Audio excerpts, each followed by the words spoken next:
warri mootummaa kanaan mootummaa Oromooti jedhan tokkoffaa heeran ala dubbataa jiru. Heeran nama gaafachiisa kun.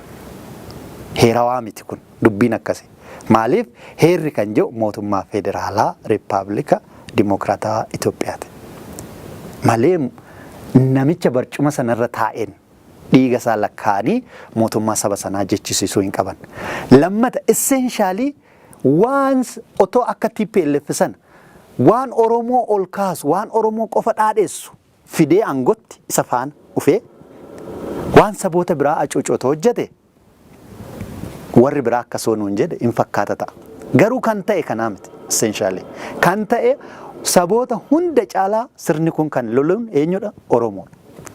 Oromoo keessatti adamsaa ajjeesaa mana irratti gubaa. Oromoon Oromiyaa guutuu irratti har'a falmaa hadhaa hidhannootiin mootummaa kanaan otoo wal lolaa jiru. Paartilee Oromoo bakka bu'an hidhanii ugguranii kaanii otoo jiranu hoggonoota mana hidhaa dararaa otoo jiranu akkamitti mootummaa Oromoo ta'uu danda'a? Oromummaa maaliin calanqise? Sabboonummaa Oromoo balfatee sirni jiru. Sabboontota Oromoo dararaa sirni jiru. Qe'ee Oromoo goolaa sirni jiru. Herreega kamiin mootummaa Oromoo ta'a? Sirni kunii fi sirni almaa impaayeraa kunii fi fedhiin Oromoo walitti araarameetti warri dhiyeessuu barbaadan jiru. Yookaan gamasitti akka iyyaannetti warri dubbachuu barbaadan jiru. Hin araaramne. Lola guddaa keessa jirra. Ilaalchaan wal lolaa jirra. Hidhannoodhaanis kan lolaa jiru jira. Eegalee amma iskooppii kootii miti sana dubbachuun anaaf. Ani karaa nagaatiin garuu hin araaramne karaa nagaatiin. Lolarra hin jira. Anumtu. Maaliif? Sirni kun ana bakka hin bu'u.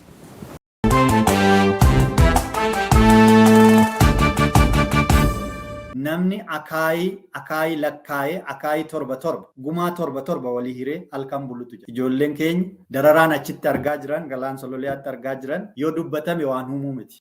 Namoota akka Jaal Mikaa'iloon argu aan dhufan jibba. Lammata waa'ee ijoollee waa'ee jiru kootii kaasuu hin barbaadu jeetan ofii waadaa gala. Kanaaf sanaan booda anis mana hidhaa sana keessatti ijoolleen koo akkana ta'anii maal ta'anii jechuun nanniisa. Maaliif kan sanaa ol kaffalaa jirutu jira. Amma immoo Jaal Gadaa Gabbisaa dhukkubsateera akkuma koo sana ukkaamsanii irraan taa'aa jiru. Ji'a tokko darbaa jira. Hamma akka koo sana du'aaf jiruu gidduu ga'u eegu fakkaata. Jaal Kennasaa Ayyaanaa akkuma siin jedhe goota. Du'i kun yoo dhufe dursa akka inni du'u ni beeka. Nu hunduu ni beeka. Maaliif dhukkubni sukkaaraa nyaata lagattee akkam akka ta'u beeki. Sa'aatiin otoo nyaattu iyyuu si beelessa dhukkubni sukkaaraa. Nama ta'uu miti jedhanii waan tilmaamaniif akkan bahee maatii koo biratti du'uuf gadhiisan jechuudha salphumatti gaa. እኔ ለኔ አሁንም በጣም ከባድ ህመም የሆነብኝና ህመሜንም ቁጭ ብዬ እንዳላስታመም የሚያደርገኝ ነገር የጓዶቼ ስቃይ ላይ መሆን ነው።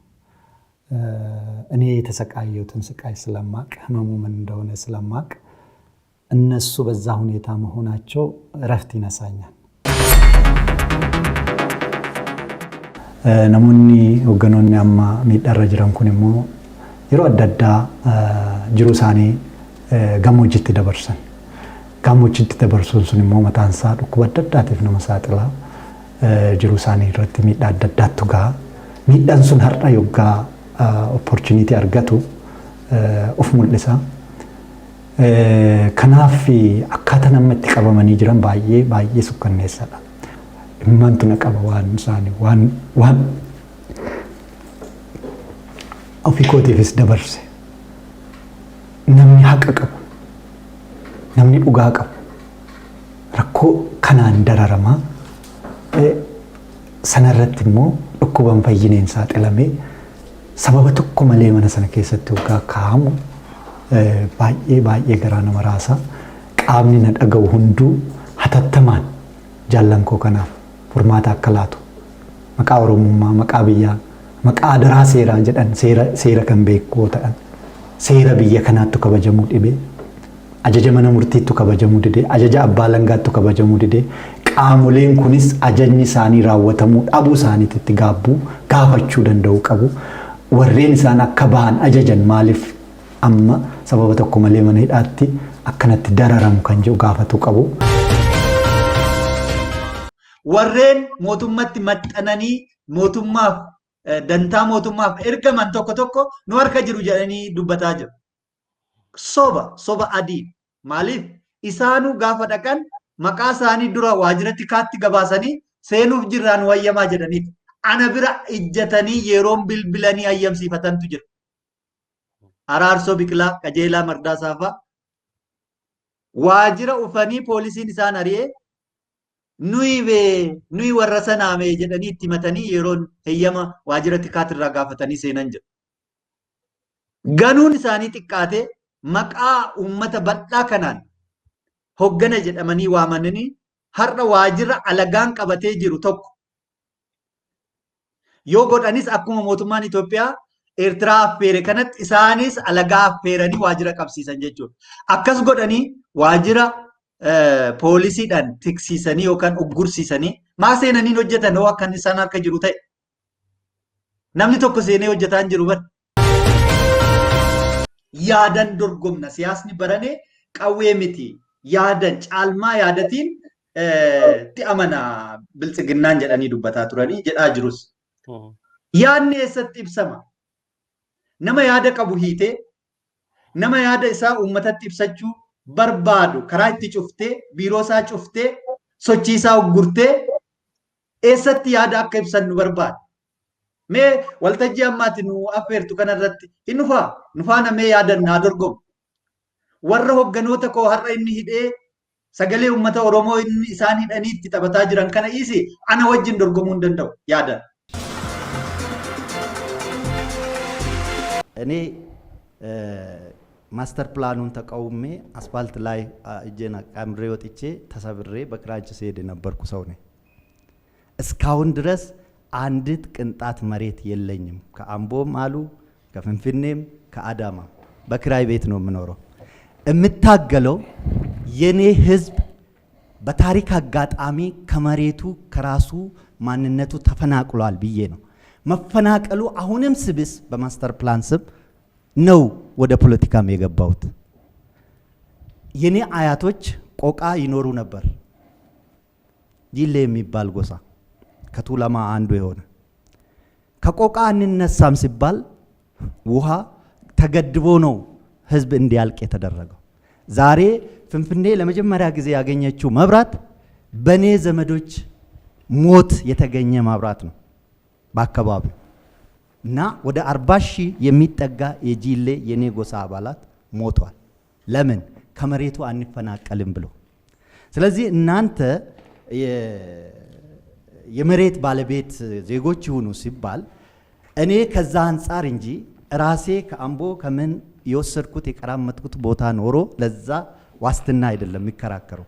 ግን አጽማቸው እስከ ዛሬ ድረስ የኔ ዘመድ አዝማድ ቆቃ አንድ ቀን ልክ እስራኤል አንድ ቀን መንግስታችን ይመለሳል እንደምል ቆቃችንን ላይ እንመለሳለን የሚሉ የጥንት ታሪካቸውንና ሜሞሪያቸውን ሲያጋሩኝ ያደጉ አያቶች ያሉ እና እንዲህ አይነት ኢፍትሃዊ የሆነ አሰራር ነው ትግሉን ያመጣው።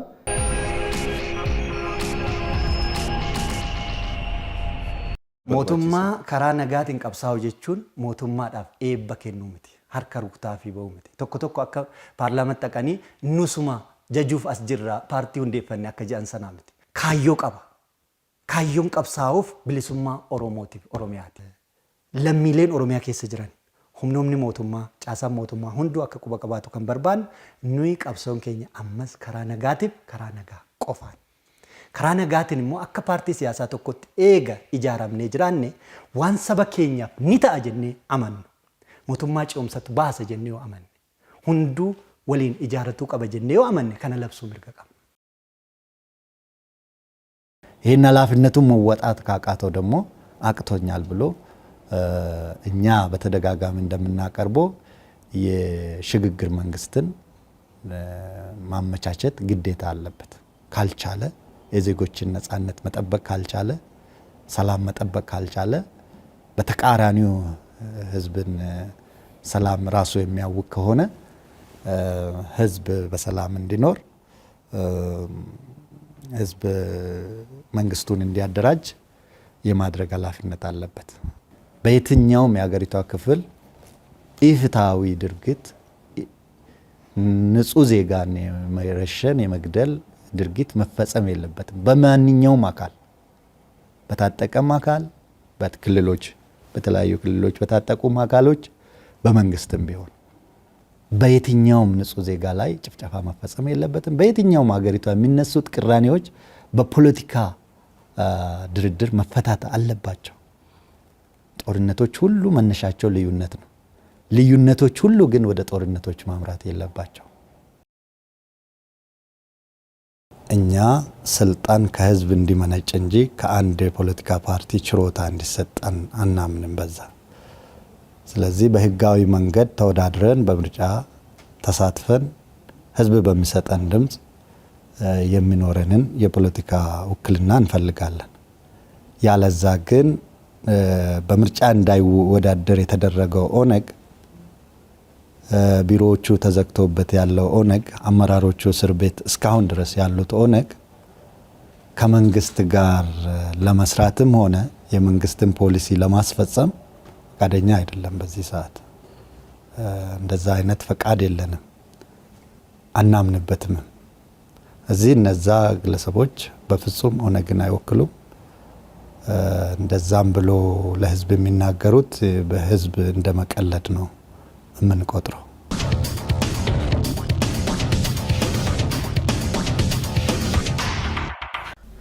hogganoonni nu fuul duratti fidachuu fi dorgommii kanarratti gareen federaalistii olaantummaatti agarsiisu malan hundi hidhamanii gareen tokko qofti gareen farra federaalizimii ta'e gareen farra sabboonummaa uummataa ta'e tokko qofti qe'ee keenya keessa akkasitti hobobsaa hin ta'u. ብዙ ነገር አልፈናል። እኔ በትልቁ በታላቁ ሰልፍ በሚባለው ኦገስት 6 ወይም ሐምሌ 30 ይመስለኛል በተደረገው ታላቁ ሰልፍ ላይ ቆስዬ ተሰብሬ 2 ዓመት በክራንች ሲሄድ ነበር።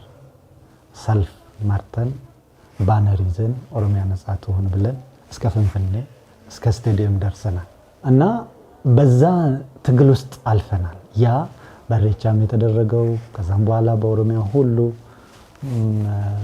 የተደረገው ህዝባዊ አመጽ እምቢተኝነት የቁቤ ትውልድ የመራውና ያደራጀው ነው። የዛ ትውልድ አካል በመሆኔ ደስታ ይሰማኛል። ነገር ግን እኛ ብቻ ነን ብዬ እኔ አላምንም። ሌሎችም ስቴክሆልደሮች እንዳሉ አምናለሁ። ትግሉ የብዙዎች ነው።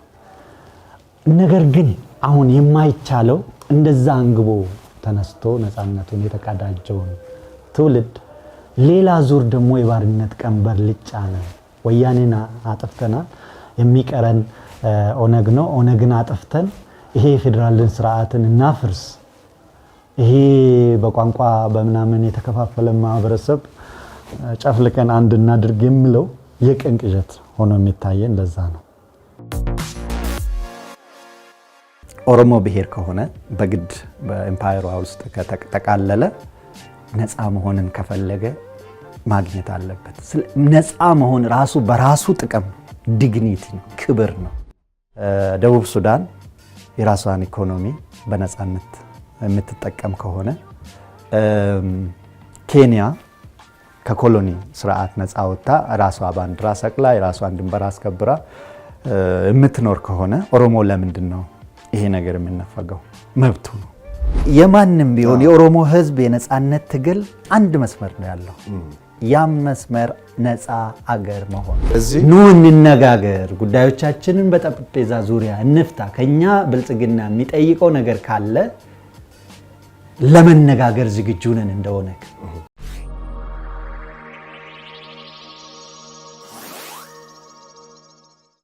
አሎታ ከነ ሶዳን አልችም ወር ጀነ ያደነ ሶዳት አልችሳ ጅራ ዋን ተኤፍ አነራን ሞ ወር ፈያ ቀብደን አነ ጫላ ዱበቹ ደንዴሰን ባቲ ዱበዳ ዮሰን አነነ ደበዳ ፈያ ኮት ረትነን ጥየፈዳ ጋሩ ዮ ነሞ የኙ ከኔ እንዱበነተ አኒ አንገዱ ልቡ ኮቲ ስሬ ኮት ረትሌቶ ማይኪ ከተመደ እንዱበዳ መለ ይንጨልሱ አይ ሰበኮት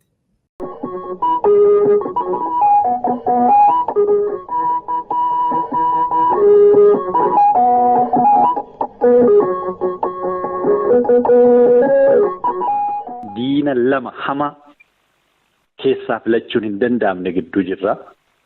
Kanaaf akka filannee tokko duukaa hiriirru ifaajjiin godhamullee jira. Kun garuu fudhatama hin qabu. Diinota lama kan gara jabinaan si dhabamsiisuudhaaf deemu gidduudhaan filannoon ati gootu hin jiraatu. Kanaaf Oromoon achiif as ilaaluu dhiisee gara tokkotti gurmaa'ee ofii isaatiin lola itti qe'eesaati irratti baname kan ofirraa ittisuudhaaf qophaa'uu qabaa. Kan gara biraa jirus birmachuu fi sagalee ta'uufii qabaa. Haala kanaan yoo dura dhaabbatame diinni dhufe kun ni deebi'a. Homaa shakkii hin qabu. Wanti saba nu jechisiise tokko